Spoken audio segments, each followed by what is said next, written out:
இங்கே நம்மளுடைய ஹீரோயினுக்கு ஒரு பெண் குழந்தை பிறக்குது. சேம் டைம் அவளுடைய ஃப்ரெண்டுக்கும் வந்து அதே ஹாஸ்பிட்டல்ல பெண் குழந்தை பிறந்திருக்கா. கெட்டெண்ணம் கொண்ட அவளுடைய ஃப்ரெண்டோ தன்னுடைய பொண்ணை கொண்டுட்டு வந்து ஃப்ரெண்டோட பெட்ல போட்டுட்டு அவளுடைய பெண் குழந்தைய தான் தூக்கிட்டு போயிடுறா.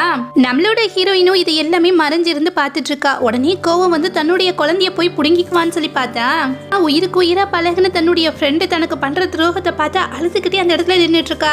ஆக்சுவலா நம்ம ஹீரோயினுக்கு பிறந்த குழந்தையோ கை கிட்டேயோ வந்து ஒரு பட்டர்ஃப்ளை பர்த் மார்க் இருக்குமா. இது எல்லாத்தையுமே நம்மளுடைய ஹீரோயின் நல்லாவே நோட் பண்ணிருப்பா. இருந்தும் வந்து ஃப்ரெண்டு செய்யற இந்த கொடுமையெல்லாம் பார்த்துட்டு அமைதியா இருப்பா. கிட்டத்தட்ட 18 வருஷம் ஓடி போச்சு. மாத்தி எடுத்துட்டு போன 2 பொண்ணுங்களும் இப்ப வளர்ந்து பெரியவங்களா ஆயிடுவாங்களா. கெட்டெண்ணம் கொண்ட ஃப்ரெண்டு தூக்கிட்டு போயிருப்பா இல்லையா நம்ம ஹீரோயினோட பொண்ணு. அவளை போட்டு எப்ப பார்த்தாலும் அடிச்சு கொடுமைப்படுத்திட்டு இருப்பா.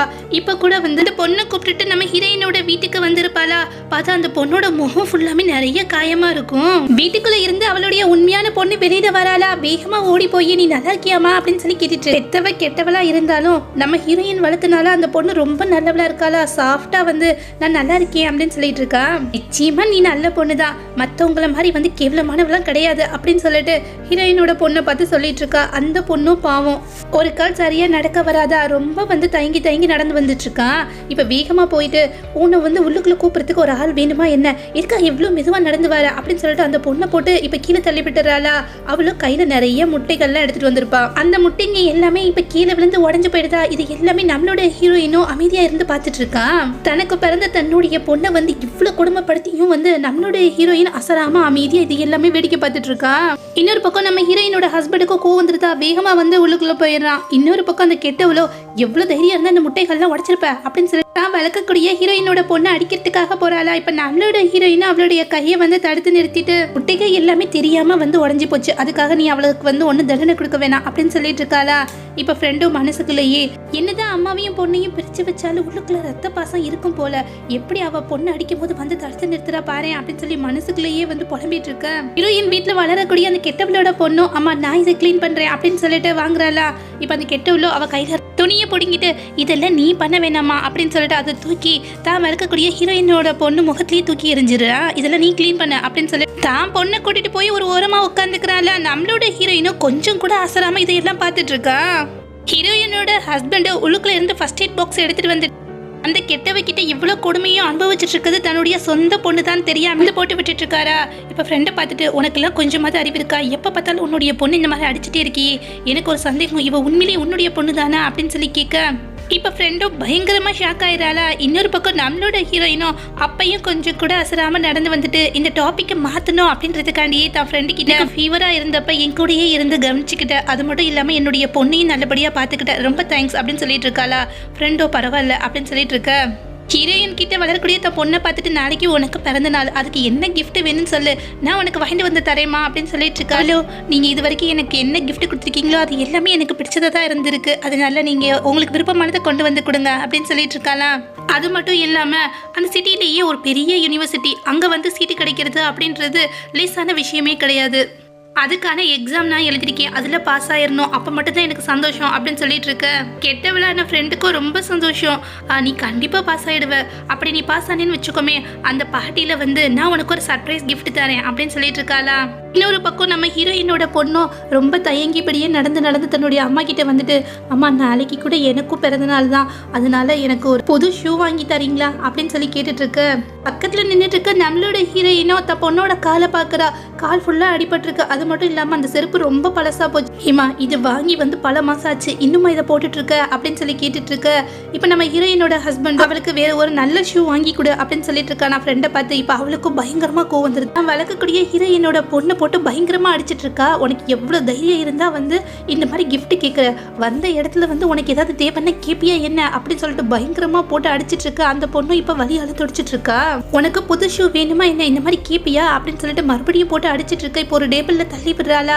அங்க இருக்கக்கூடிய கண்ணாடி பீஸ் ஃபுல்லாமே கீழே உடஞ்சு விழுந்து அந்த பொண்ணுக்கு கால இருந்து ரத்தம் வளைஞ்சிட்டு இருக்கு. ஹீரோயினோட மொத்த குடும்பமும் தயவு செஞ்சு அவளை அடிக்காதீங்க அப்படின்னு சொல்லிட்டு இருக்கா. ஆனா அவளும் கேட்க மாட்டாளா. ரொம்ப வெறி எடுத்து போய் அந்த பொண்ணு போட்டு இப்ப அடிச்சு கொடுமைப்படுத்திட்டு இருக்கா. இப்ப ஹீரோயின் வளர்க்கக்கூடிய அந்த கெட்டவளோட பொண்ணும் கோபத்துல கத்த ஆரம்பிச்சாரு. அப்போது நிறுத்துங்க அப்படின்னு சொல்ல கெட்டவளான ஃப்ரெண்டோ என்னாச்சுமா நீ ரொம்ப பயந்துரியா என்ன, நான் இப்பயே இவளுக்கு இருந்து கூட்டிட்டு போயிடுறேன் அப்படின்னு சொல்லிட்டு தன்னுடைய பொண்ணை அங்க இருந்து வந்து வேகமா இழுத்துட்டு போறேன். பார்த்துட்டு இருக்க ஹீரோவுக்கு ரொம்ப கடுப்பாய் போயிடுது. தன் ஒய்ஃப் கிட்ட உனக்கு அறிவு இருக்கா, பல வருஷமா வந்து அவ தன்னுடைய பொண்ணை போட்டு அடிச்சு குடும்பப்படுத்துறதும் இந்த மாதிரி நம்ம வீட்டுக்கு கூட்டிட்டு வர்றது காயப்படுத்துறதும் அப்படின்றது வாடிக்கையாவே போயிடுச்சு. இனிமேல் உன்னுடைய ஃப்ரெண்டையும் அப்புறம் அவளுடைய பொண்ணையும் வீட்டுக்குள்ளேயே விடாது அப்படின்னு சொல்லிட்டு கோமா அங்கிருந்து கிளம்பிட. இப்ப இந்த இடத்துல நம்மளோட ஹீரோயினா எதுவுமே பேசாம உடஞ்சு கிடக்கிற கண்ணாடி துண்டை எல்லாத்தையுமே வந்து கிளீன் பண்ணிட்டு இருக்காளா. இப்ப அவளோட கையிலயும் வந்து அடிபட்டு ரத்தமா கொட்டிட்டு இருக்கு. அப்பயும் எதுவுமே பேசாம அமைதியா தன்னுடைய வேலையை பார்த்துட்டு இருக்கான். இன்னொரு பக்கம் நம்மளோட ஹீரோயினோட பொண்ணை இழுத்துட்டு போயிருப்பா இல்லையா அவளுடைய ஃப்ரெண்டு, வீட்டுக்கு கூட்டிட்டு போய் கண்டபடி வந்து அடிச்சு குடும்பப்படுத்திட்டு இருக்கா. வந்த இடத்துல உனக்கு கிஃப்ட் வேணுமா என்ன அப்படின்னு சொல்லிட்டு ஒரு கம்பை வச்சு அடிக்க அவளுடைய காலம் இப்போ உடஞ்சிடுது. நம்மளோட ஹீரோயினும் வந்து தன்னுடைய ஃப்ரெண்டுக்கு ஃபோன் பண்ணிட்டு நாளைக்கு என்னுடைய பொண்ணுக்கு வந்து பர்த்டே, அதனால வந்து நீ அந்த பர்த்டே பார்ட்டிக்கு வந்துடு, மறக்காம உன்னுடைய பொண்ணையும் கூட்டிட்டு வா அப்படின்னு சொல்லிட்டு ஃபோனை கட் பண்ணிடுறாளா. மறுநாளும் ஃப்ரெண்டு நிறைய கிஃப்ட்ஸ்லாம் எடுத்துக்கிட்டு நம்மளோட ஹீரோயின் வீட்டுக்கு வரா. ஹீரோயினோட பொண்ணும் வந்துட்டு என்ன ஆண்டி உங்களுடைய பொண்ணை காணோமே, அவளுக்கு இன்னைக்கு தானே பர்த்டே அப்படின்னு சொல்லி கேட்டுட்டு இருக்கு. அவளுடைய காலை நேற்று நான் உடச்சிட்டேன், அதனால வந்து அவள் ஹாஸ்பிட்டலில் இருக்கா அப்படின்னு சொல்லிட்டு ரொம்ப பெருமையாக பேசிட்டு உள்ளுக்குள்ளே போய்கிட்டு இருக்காளா. நம்மளோட ஹீரோயினும் என்னுடைய பொண்ணோட காலை உடச்சது இல்லாமல் அதை பெருமையாக அவள் பேசிட்டு போறா அப்படின்னு சொல்லிட்டு அமைதியாக இருக்கு. இப்போ பர்த்டே பார்ட்டிக்கு தேவையான பொருட்கள் எல்லாத்தையும் எடுத்து வச்சுட்டு இருக்காளா. அப்போ ஃப்ரெண்டோட பேக்கை வந்து பார்த்தா அதில் ஒரு டிஎன்ஏ ரிப்போர்ட் இருக்கு. நம்மளோட ஹீரோயினும் அதை எடுத்து பார்த்துட்டு உண்மை வெளியில் வரதுக்கான நேரம் வந்துருச்சு அப்படின்னு சொல்லிட்டு அமைதியா இருக்கு.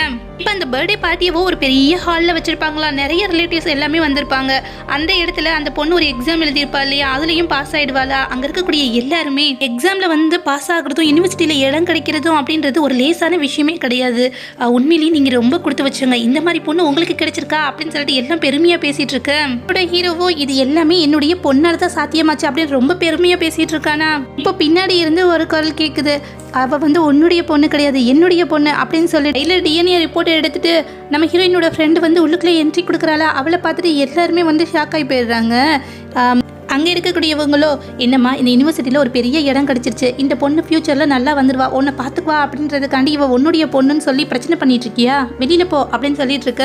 கையோட ஹீரோயினோட பொண்ணையும் கூட்டிகிட்டு வந்திருப்பாளா. கிடையாது இவ வந்து என்னுடைய பொண்ணு தான், இதோ டிஎன்ஏ ரிப்போர்ட் அப்படின்னு சொல்லிட்டு தூக்கி போடுறாளா. நம்மளோட ஹீரோவோ வந்து ரொம்ப ஷாக் ஆகி போய் அதை ஓப்பன் பண்ணி பார்த்துட்டு இருக்கான். 18 வருஷத்துக்கு முன்னாடி குழந்தைங்க பிறந்தப்ப 2 பேரும் மாறிட்டாங்க, அதனால வந்து இவ என்னுடைய பொண்ணு தான் அப்படின்னு சொல்லிட்டு ரொம்ப திமிரா பேசிட்டு இருக்க. நம்மளோட ஹீரோயினோ நீ உன்னுடைய பொண்ணை கூட்டிட்டு போயிடலாம் அப்படின்னு சொல்லிட்டு இருக்க. நம்மளோட ஹீரோவோ பயங்கரமா ஷாக் ஆயிடுறான். உனக்கு என்ன பைத்தியம் பிடிச்சிருக்கா என்ன, ஒரு டிஎன்ஏ ரிப்போர்ட்டை உன் ஃப்ரெண்டு தூக்கி எறியறா அப்படின்றத நம்பிட்டு நம்மளுடைய பொண்ணு அனுப்ப போறியா அப்படின்னு சொல்லி கேட்டுட்டு இருக்க. 18 வருஷத்துக்கு முன்னாடி இவ குழந்தைய மாத்தினதை நான் என் 2 கண்ணால பார்த்தேன் அப்படின்னு சொல்ல நம்மளோட ஹீரோவோ பயங்கரமா ஷாக் ஆயிடுறான். அங்க இருக்கக்கூடிய எல்லாருமே வந்து ஷாக் ஆயிடு. அதுக்கான ப்ரூஃப் அந்த பொண்ணோட கழுத்துக்கிட்ட ஒரு பட்டர்ஃப்ளை பர்த் மார்க் இருக்கும் அப்படின்னு சொல்ல நம்ம ஹீரோயினோட மாமியாரோ வேகமா போய் பாக்குறாங்களா. பார்த்தா அவளுடைய கழுத்துல அதே மாதிரி ஒரு மார்க் இருக்கு. இப்ப அங்க இருக்கக்கூடிய எல்லாருமே பயங்கரமா ஷாக் ஆயிட்டு நம்ம ஹீரோயினை போட்டு கேவலமா திட்டிட்டு இருக்காங்க. ஹீரோவுக்கோ பயங்கரமா கோவம் வந்துருதா. ஹீரோயினை கண்ணத்தை சேர்த்து ஒரு அறைய விடுறான். அடி பாவி, கிட்டத்தட்ட வந்து 10 வருஷத்துக்கு மேல ஆயிப்போச்சு, இத்தனை வருஷமா என்னுடைய பொண்ணை வந்து அவ குடும்பப்படுத்திருக்கா, அஃபியூஸ் பண்ணியிருக்கா, அப்பெல்லாம் வந்து வாயை திறக்காம இப்ப வந்து சொல்றியே, அப்பயே நீ சொல்லியிருந்தேன்னா என்னுடைய பொண்ணை இவகிட்ட இருந்து காப்பாத்திருக்கலாம்ல அப்படின்னு சொல்லி கேட்டுட்டு இருக்க. சுத்தி இருக்கக்கூடியவங்களும் நம்மளுடைய ஹீரோயினை பார்த்து உண்மையிலேயே கேவலமானவ இவ தான், காரணம் வந்து உண்மை தெரிஞ்சிருந்தும் இத்தனை வருஷமா தன்னுடைய பொண்ணை வந்து ஒருத்தவங்க அஃபியூஸ் பண்றதை பார்த்துட்டு இருந்திருக்காளே அப்படின்னு சொல்லிட்டு கோபத்துல அவளை கண்டபடி வந்து அசிங்கமா திட்டிட்டு இருக்காங்க. ஒரு டேபிள் இருக்கக்கூடிய ஃபுட் எடுத்து அவன் மேலேயே தூக்கி எறிஞ்சிட்டு இவளை சும்மா விடக்கூடாது அப்படின்னு சொல்லி கத்திக்கிட்டு இருக்கு. கெட்ட ஃப்ரெண்டோ வந்து ஹீரோயின் கிட்ட வளரக்கூடிய தன்னுடைய பொண்ணை பிடிச்சி இழுத்துட்டு இருக்காளா. நம்மளோட ஹீரோவோ விடு அப்படின்னு சொல்லிட்டு அவளை விட மாட்டேன் அப்படின்னு சொல்லி ஒரு பக்கம் பிடிச்சி இழுத்துட்டு இருக்கான். நம்ம ஹீரோயினோட பொண்ணுக்கோ பயங்கரமா கோவம் வந்துருது. அப்போது நிறுத்துங்க அப்படின்னு சொல்லி கத்திக்கிட்டே நேராக நம்ம ஹீரோயின் கிட்ட வரா. வந்துட்டு உண்மையிலேயே நீங்க என்னுடைய அம்மா தானே, இதை நீங்க தானே பெற்றீங்க, அப்படி இருக்கும்போது எதுக்காகம்மா இத்தனை வருஷமா நான் கொடுமையை அனுபவிக்கிறத நீங்க பாத்தீங்க அப்படின்னு சொல்லி அழுதுட்டு இங்க இருக்கக்கூடிய யாரையுமே எனக்கு பிடிக்கல அப்படின்னு சொல்லிட்டு நேரா போய் ஒரு மாடியில இருந்து கீழே விழுந்து சூசைட் பண்ணிக்கிறதுக்கு ட்ரை பண்ணி எல்லாரும் வேகமா ஓடி போய் அந்த பொண்ணை காப்பாத்தி ஹாஸ்பிட்டலுக்கு அனுப்பிச்சு வச்சிடுறாங்களா. நம்மளோட ஹீரோவுக்கும் இப்ப பயங்கரமா கோவம் வந்துருது. நம்ம ஹீரோயினை பார்த்துட்டு உன்னை நான் சும்மா விட மாட்டேன், அநியாயமா என்னுடைய பொண்ணுக்கு இந்த மாதிரி ஒரு துரோகத்தை பண்ணிட்டியே, உனக்கு நான் வந்து குறை வச்சேன் அப்படின்னு சொல்லி அழுதுட்டு இருக்க. சுத்தி இருக்கக்கூடிய எல்லாருமே இவ ஒரு சைக்கோ மாதிரி இருக்கா, தன்னுடைய பொண்ணை போய் ஃப்ரெண்டு குடும்பப்படுத்திருக்கிறத இத்தனை நாள் பார்த்துட்டு இருந்திருக்காளே, இவளெல்லாம் சும்மா விடக்கூடாது அப்படின்னு சொல்லிட்டு தன் ஃபோனை எடுத்துட்டு அது எல்லாமே வந்து சோசியல் மீடியாவில் வந்து அப்லோட் பண்ணிட்டு இருக்காங்களா. இங்கே பாருங்க, இந்த மாதிரி ஒரு கேவலமான அம்மாவை வந்து யாருமே பார்த்துருக்க மாட்டீங்க. கிட்டத்தட்ட தான் பெத்த சொந்த பொண்ணை 18 வருஷமா ஒருத்தி வந்து குடும்பப்படுத்துறத பார்த்தது மட்டும் இல்லாமல் இன்னைக்கு அந்த பொண்ணு சூசைட் பண்ணிக்கிற அளவுக்கு போயிட்டா. இது எல்லாத்துக்குமே காரணம் இந்த கேவலமானவ தான் அப்படின்னு சொல்லி பேசி போட்டுட்டு இருக்காங்களா. இன்னொரு பக்கம் நம்ம ஹீரோயின் படத்தை அந்த கெட்டவளோட பொண்ணும், அம்மா தயவு செஞ்சு அமைதியா இருக்காதீங்க, என்னதான் நடந்துச்சு, என்ன உண்மை, ஏன் இந்த மாதிரிலாம் இருக்கீங்க, உண்மையை சொல்லுங்க அப்படின்னு சொல்லி கத்திட்டு இருக்கு. இந்த இடத்துல நம்மளுடைய ஹீரோயினை உண்மையிலேயே ஹீரோயின் சொல்லிக்கவே முடியாது. அந்த அளவுக்கு வந்து தான் ஃப்ரெண்டை விட கேவலமா நடந்துக்கிட்டா அப்படின்றது தான் உண்மை. இதுக்காக இவ்வளோ அமைதியா வந்து தான் பொண்ணு கொடுமையை அனுபவிக்கிறத பார்த்துட்டு இருந்தா. என்னதான் நடந்தது அப்படின்றத நெக்ஸ்ட் பார்ட்ல பார்க்கலாம். தேங்க்யூ.